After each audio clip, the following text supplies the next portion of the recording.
Friends, नमस्ते। कैसे हैं आप सब? स्वागत है आपका अपने चैनल मीडू स्टडी में। मैं हूं आपका दोस्त आशुतोष। आई एम इंदौर से और हम सीख रहे हैं मार्केटिंग के कॉन्सेप्ट्स को बड़े ही सिंपल वे में। हम अपने पहले 10 सेशंस कर चुके हैं फ्रेंड्स। आपका बहुत अच्छा फीडबैक हमें मिल रहा है, बहुत अच्छा हमें प्रोत्साहन मिल रहा है। ऐसे इसे बनाए रखिए। आपको कुछ और भी सजेशंस हो प्लीज़ बताइए, हम उनको ज़रूर इनकॉर्पोरेट करेंगे, शामिल करेंगे। हमने एक कॉन्सेप्ट्स वाला पार्ट कंप्लीट किया था और उसके बाद मैंने आपको बताया था कि मार्केटिंग एनवायरनमेंट को एनालाइज करना हमारा नेक्स्ट कॉन्सेप्ट है, जिसको हम 3 से 4 वीडियोस में अलग से समझना चाहेंगे। आज की सेशन में मैं आपको उसका इंट्रोडक्शन देता हूँ कि ये मार्केटिंग एनवायरनमेंट होता क्या है और उसके एनालिसिस में क्या इंपॉर्टेंट पार्ट्स हैं। सबसे पहले तो समझते हैं मार्केटिंग एनवायरनमेंट है क्या। तो देखिए, फोर्सेस जो मार्केटिंग के बाहर हैं which affect marketing management's ability to build and maintain successful relationship with target customer। देखिए, मार्केटिंग क्या थी? मार्केटिंग थी कस्टमर्स को एंगेज करना, कस्टमर से एक रिलेशनशिप बनाना। बट क्या एक मार्केटिंग का जो बंदा है वो अपने बलबूते पर सब कुछ कर सकता है? नहीं कर सकता। बहुत से कुछ और ऐसे फोर्सेस हैं, बहुत ऐसे चीजें हैं जिसको उसको ध्यान में रखना पड़ता है, और वही सब मार्केटिंग एनवायरनमेंट होता है। फोर्सेस आउटसाइड मार्केटिंग, इनको ध्यान में रखना बहुत ही जरूरी है। इसके बिना क्या हो सकता है, कितनी ही अच्छी स्ट्रेटेजी बनाई हो, कितना ही अच्छा प्रोडक्ट बनाया हो, कितना ही अच्छा सब कुछ किया हो, आपने इनको अगर साथ में लेके नहीं चले तो आपकी मार्केटिंग कभी भी सक्सेसफुल नहीं होगी। तो आज के उसमें हम इन्हीं को समझते हैं। इसको जो है मार्केटिंग के एनवायरनमेंट को 2 कैटेगरीज में फ्रेंड्स डिवाइड किया जा सकता है, और ये 2 कैटेगरीज होती हैं, माइक्रो एनवायरनमेंट और मैक्रो एनवायरनमेंट। इनका फर्क समझते हैं। सबसे पहले माइक्रो एनवायरनमेंट क्या होता है। देखिए, कभी भी हम माइक्रो और मैक्रो की बात करते हैं ना, तो माइक्रो शब्द का मतलब होता है कि पास वाला है, तो जिसका छोटा रूप हो, और मैक्रो होता है एक लार्जर पिक्चर, दूर वाला पार्ट। तो माइक्रो क्या होगा, the actors which are close to the company, company से पास में है और कंपनी को इफेक्ट कर रहे हैं, उसकी मार्केटिंग को इफेक्ट कर रहे हैं। और ये जो होते हैं माइक्रो एनवायरनमेंट में, इसमें 6 अलग अलग पैरामीटर आते हैं। एक तो कंपनी खुद, कंपनी के खुद का मतलब कंपनी के अंदर के ही अलग अलग डिपार्टमेंट्स। दूसरा सप्लायर, सप्लायर किसी भी चीज के हो सकते हैं। अब प्रोडक्ट बनाने के लिए कंपनी को रॉ मटेरियल भी लगेगा, पैकिंग मटेरियल भी लगेगा, और कुछ भी आइटम्स लग सकते हैं, उसके सप्लायर। इंटरमीडियरीज, इंटरमीडियरीज मतलब आपके बनाने से कंज्यूमर के पहुंचने तक जो बीच में है। अब आप कहेंगे बीच में कौन आता है? बीच में आएगा ना, वो डीलर आएगा, रिटेलर आएगा, सेलर आएगा, रीसेलर आ सकता है।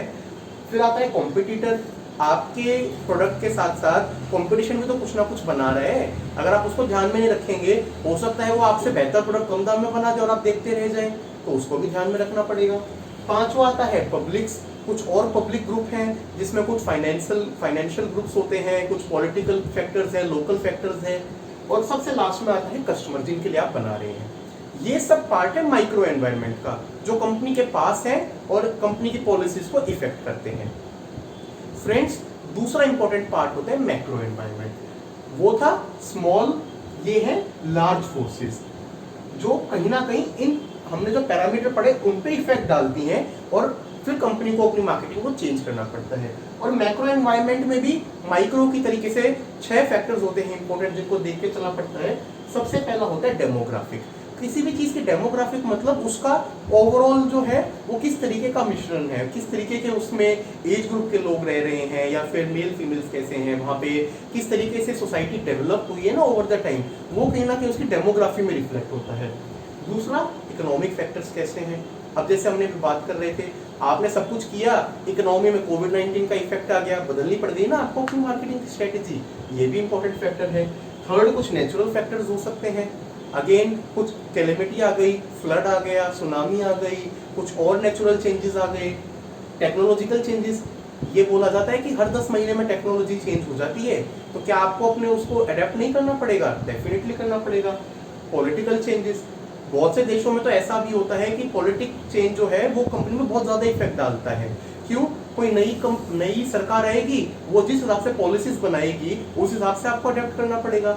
अब इंडिया का एग्जांपल लीजिए, नई जो गवर्नमेंट है उसकी पॉलिसी में मेक इन इंडिया आया, तो इससे बहुत सारी स्वदेशी कंपनीज को बेनिफिट हुआ, ये भी इसी चीज का एग्जांपल है। फिर कुछ कल्चरल चेंजेस, अलग अलग आप जगह पे जाते हैं, लोगों का कल्चर अलग होता है, तो आपको सेम प्रोडक्ट को जो है उसके हिसाब से चेंज करना पड़ता है। ये हमारे 6 थे मैक्रो एनवायरनमेंट के चेंजेस। तो आपको माइक्रो और मैक्रो में समझ में आया फ्रेंड्स, क्या दोस्तों क्या फर्क है? ये बहुत इंपॉर्टेंट फैक्टर्स हैं और कोई भी मार्केटिंग का बंदा जब स्ट्रेटेजी बनाता है उसको इनको बहुत डिटेल में करना होता है। और ये इतना इंपॉर्टेंट टॉपिक है कि इनमें हम हर टॉपिक के बारे में, हर फैक्टर के बारे में डिटेल से समझेंगे। आपको दो ब्रॉड कैटेगरी समझ आ गई होंगी अभी के लिए। एक थी माइक्रो एनवायरनमेंट, जिसमें कंपनी खुद, उसके सप्लायर, उसके कॉम्पिटिटर, उसके कस्टमर आए थे। और एक था हमारा मैक्रो एनवायरनमेंट, जिसमें सारे डेमोग्राफिक, पॉलिटिकल, सोशल, कल्चरल, ये सब फैक्टर्स आए थे। हमारी आगे की वीडियोस में हम इन फैक्टर्स को डिटेल में जानेंगे और सबसे पहले हमारी नेक्स्ट वीडियो में हम समझेंगे माइक्रो एनवायरनमेंट के बारे में। होप आपको आज का कॉन्सेप्ट समझ में आया होगा। आपको हमारी आज की कॉन्सेप्ट वीडियो अच्छी लगी तो प्लीज़ उसको लाइक कीजिए, शेयर कीजिए, हमारे चैनल मीडू स्टडी को सब्सक्राइब कीजिए। और आपके कोई भी सजेशंस हैं तो हमारी मेल आईडी meedu.study@gmail.com पे हमें लिखिए, हम डेफिनेटली उस पर वर्क करेंगे। Thank you friends, have a good day.